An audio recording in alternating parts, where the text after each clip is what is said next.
నర్సారావుపేట రాష్ట్ర బడ్జెట్ లో సూపర్ 6 పథకాలను మడతేసిన చంద్రబాబు అంటూ ఆగ్రహాన్ని వ్యక్తం చేశారు. రాష్ట్ర బడ్జెట్ లో పల్నాడు ప్రాంతానికి తీరని అన్యాయం చేశారని ఆరోపించారు. వరికసెలపూడి ప్రాజెక్టుతో తిలోదకాలిచ్చారన్న ఏపీ సర్కార్ అంటూ విమర్శలు చేశారు. ఉద్యోగులకు మరియు నిరుద్యోగులకు బడ్జెట్ లో తీరని అన్యాయం జరిగిందని మాజీ శాసనసభ్యులు డాక్టర్ గోపిరెడ్డి శ్రీనివాసరెడ్డి అన్నారు. చేసే మెకానిజం కి కనెక్షన్లు ఇచ్చుకోవచ్చు. అరే అలాంటి ఆలోచన లేకుండా ఈ ప్రాజెక్టుని పూర్తిగా అటకెక్కించే కార్యక్రమం ఇది అక్కర్లేదని చెప్తా ఉన్నాడు తెలుగుదేశం పార్టీ, ముఖ్యంగా చంద్రబాబు నాయుడు. ఈ విధంగా పల్నాడు ప్రాంతానికి పూర్తిగా అన్యాయం చేసే కార్యక్రమం. బడ్జెట్ చూస్తే ప్రజలు ఎన్నో ఆశలతో ఎన్నో 1000 కళ్ళతో ఎదురు చూస్తూ ఉంటే తను ఇచ్చిన సూపర్ 6 హామీలన్నింటినీ కూడా మడతేసి ఎక్కడ కూడా ఒక్క పథకాన్ని కూడా పూర్తి స్థాయిలో అమలు పరిచే విధంగా లేకుండా ప్రజల్ని మోసం చేసి మభ్యపెట్టే కార్యక్రమం చేస్తున్నాడు. ప్రజలు ఖచ్చితంగా ఇది గమనిస్తారు. ప్రజలు ఈ యొక్క కూటమి ప్రభుత్వానికి బుద్ధి చెప్పే కార్యక్రమం కూడా చేస్తారు.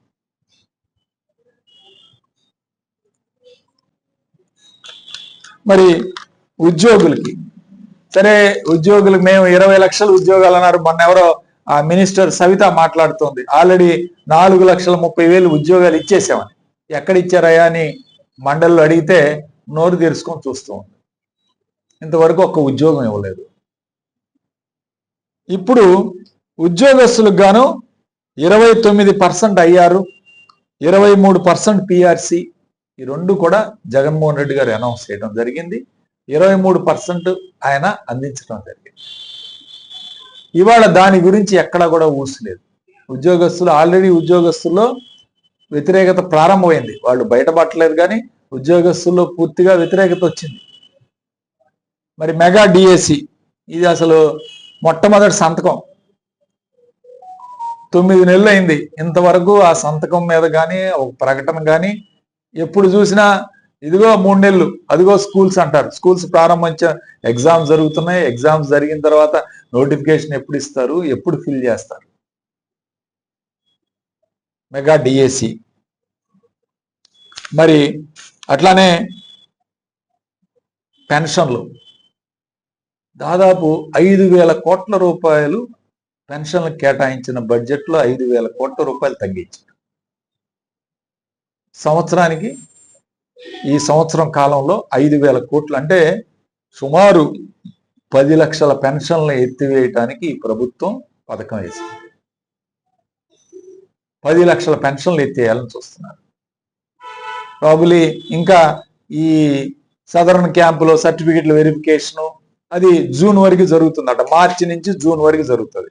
జూన్ జూలైలో ఈ పెన్షన్లు కూడా మొత్తం 10 లక్షల మంది పెన్షన్లు ఈ రాష్ట్రంలో తీసివేయడానికి ఈ ప్రభుత్వం అన్ని రకాలుగా కూడా ఆలోచన చేసి కొత్త పెన్షన్ ఒక్కడు కూడా ఇవ్వలేదు ఇంతవరకు. ఈ 8 నెలల్లో ఒక్క రేషన్ కార్డు ఇవ్వలేదు, కొత్త రేషన్ కార్డు, ఒక పెన్షన్ ఇవ్వలేదు. కొత్త పెన్షన్ ఇవ్వాలంటే పాత పెన్షన్లు ఎత్తేయాలి. ఇది చంద్రబాబు నాయుడు ఆలోచన. సో ఈ 10 లక్షల పెన్షన్లు ఎత్తేయడానికి ఆల్రెడీ 5,000 కోట్లు కోత విధించారు. ఇక మొత్తం మీద చంద్రబాబు నాయుడు సూపర్ 6 అన్నిటినీ కూడా అన్నిటికి కూడా పంగనామా పెట్టి ప్రజల్ని మోసం చేయడానికి ఈ బడ్జెట్లో పూర్తిగా, అంటే ఇప్పుడు ఆల్రెడీ ఒక సంవత్సరం అయిపోయింది, ఇది 2వ సంవత్సరం కూడా బడ్జెట్లో పంగనామాలు పెట్టాడు. ఇక 3 సంవత్సరాల కాలంలో ఎన్నికల సంవత్సరం ఉంటుంది. ఆ సంవత్సరం ఎలాగో బడ్జెట్ ఎవరు కాబట్టి 2 సంవత్సరాలు మిగిలినాయి. ఈ 2 సంవత్సరాలు ఏం చేస్తాడో ఏం చేయడో ప్రజలు ఇప్పుడే బాగా అర్థమైపోయింది ప్రజలకి. ఈరోజు మరి రైతులను ఆదుకునే పరిస్థితి ఎక్కడైనా ఉందా? ఆల్రెడీ మనకి ఈ రాష్ట్రంలో 1,50,000 కుటుంబాలు ఉంటే ఆయన ఇచ్చింది 90 లక్షల మందికి. అంటే సుమారు 58 లక్షల మందికి ఈరోజు దీపం పథకం ఆల్రెడీ ఎగరేశాడు. ఈ సంవత్సరం ఆల్రెడీ దాన్ని దీపం పథకం కింద ఎగరవేసే కార్యక్రమం చేశాడు మొట్టమొదటిసారి. ఇప్పుడు కూడా అదే పద్ధతిలో కొనసాగించే కార్యక్రమం చేస్తున్నాడు. అంటే దాదాపు 50 లక్షల మందికి 58 లక్షల మందికి ఈరోజు ఎగరవేసే కార్యక్రమం చేస్తున్నాడు, దీపం పథకం.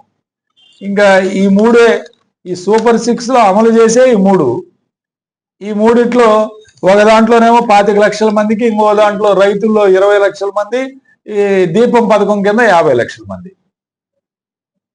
కనీసం ఇన్ని లక్షల మందికి ఈరోజు ఎగరవేసే కార్యక్రమం చేస్తూ ఉంటే, ఇక ఆడబిడ్డ నిధి దీని ఊసే లేదు. అంటే నీకు 15,000, నీకు 15,000, నీకు 18,000 అన్నాడే, దీనికి అసలు ఆడబిడ్డలకి అసలు లేనే లేదు. ఉచిత బస్సు, ఆ మినిస్టర్ రామ్ ప్రసాద్ రెడ్డి ఎప్పుడు చూసినా ఇదిగో 3 నెలలకు ఒకసారి, ఇదిగో నెక్స్ట్ ఉగాది కల్లా ఇచ్చేస్తున్నాం అంటాడు. జనవరి అన్నాడు, ఉగాది అన్నాడు, అసలు బడ్జెట్లో దానికి రూపాయి కూడా కేటాయించిన. 3,600 కోట్లు అవసరమైతే ఒక్క రూపాయి కూడా ఉచిత బస్సుకి కేటాయించే కార్యక్రమం చేయాలి. ఇంక ఇది అసలు ఎప్పుడు చేస్తారో, అమలు చేస్తారో కూడా తెలియని పరిస్థితి. నిరుద్యోగ వృత్తి, దీని గురించి అసలు ఊసే లేదు. ఇది ఎన్నికల డ్రామా, స్టంట్ అని అందరికీ తెలుసు. ఎందుకంటే చంద్రబాబు నాయుడు ఇప్పుడు కాదు, దాదాపు 2004 నుంచి బడ్జెట్లో తన మేనిఫెస్టోలో నిరుద్యోగ వృత్తి అని చెబుతానే ఉన్నాడు. 2004 నుంచి 20 సంవత్సరాల నుంచి అబద్ధం చెప్తానే ఉన్నాడు. ఈ అబద్ధాన్ని ఎప్పుడు కూడా నెరవేర్చల, ఈ హామీని ఎప్పుడు కూడా నెరవేర్చల. నిరుద్యోగ వృత్తి క్యాన్సిల్, 50 ఏళ్లకే పెన్షన్ అన్నాడు. బీసీలకి, ఎస్సీలకి, ఎస్టీలకి 50 ఏళ్ళకి పెన్షను, దీని గురించి అసలు మాటే లేదు. సరే, అవన్నీ ఓ పక్కన పెడితే, నాడు నేడు కింద ఈరోజు స్కూల్స్ ఏదైతే జగన్మోహన్ రెడ్డి గారు మేలు చేసి బాగు చేశాడో, దీనికి జగన్మోహన్ రెడ్డి గారు ఉన్నప్పుడే 8,000 కోట్లు అవసరం అని చెప్పి 4,000 కోట్లు అప్పుడు గత సంవత్సరంలో ఇవ్వటం జరిగింది. ఇంకొక 4,000 కోట్లు ఇచ్చినట్టయితే పనులన్నీ కొన్ని ఈరోజు మనం చూసాం. ఇక్కడ జడ్పీ స్కూల్ శంకరబాదపురంలో కానీ, మున్సిపల్ హై స్కూల్లో కానీ, ఇవన్నీ కూడా పనులు ప్రారంభించి స్లాబులు వేసి కొన్ని అసంపూర్తిగా ఉన్నాయి. ఇవన్నీ కూడా రాష్ట్రం అంతా కూడా ఉన్నాయి చాలా స్కూల్స్ లో. వీటికి దాదాపు 4,000 కోట్లు అవసరం. దీనికి గాను మరి లోకేష్ మంత్రిత్వ శాఖ నాయకత్వంలో 100 కోట్లు కేటాయించారు నాడు నేడుకి. అంటే ఏ పని కూడా పూర్తి చేసే పరిస్థితి లేదు. ఆంధ్రప్రదేశ్ రాష్ట్ర బడ్జెట్ తీరు ఒక్కసారి అందరం కూడా గమనిస్తే,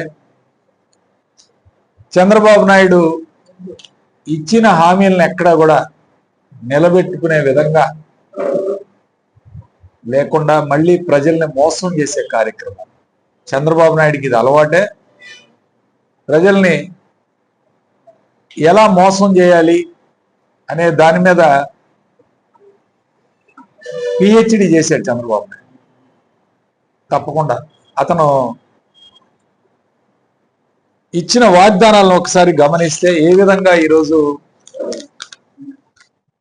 మోసం చేశాడనేది, ముఖ్యంగా తల్లికి వందనం. ఎన్నో రోజుల నుంచి, దాదాపు ఈ కూటమి ప్రభుత్వం ఏర్పడిన దగ్గర నుంచి తల్లికి వందనం ఇస్తారేమని తల్లిదండ్రులు ఎదురు చూస్తున్నారు. గత సంవత్సరం 2024లో లేదు, ఆ విద్యా సంవత్సరానికి ఎక్కడ కూడా ఇవ్వకుండానే వాయిదా వేయటం జరిగింది. ఈ సంవత్సరం ఒక్కసారి గమనిస్తే తల్లికి వందనం దాదాపు ఈ ఏడాది 13,113 కోట్లు అవసరం.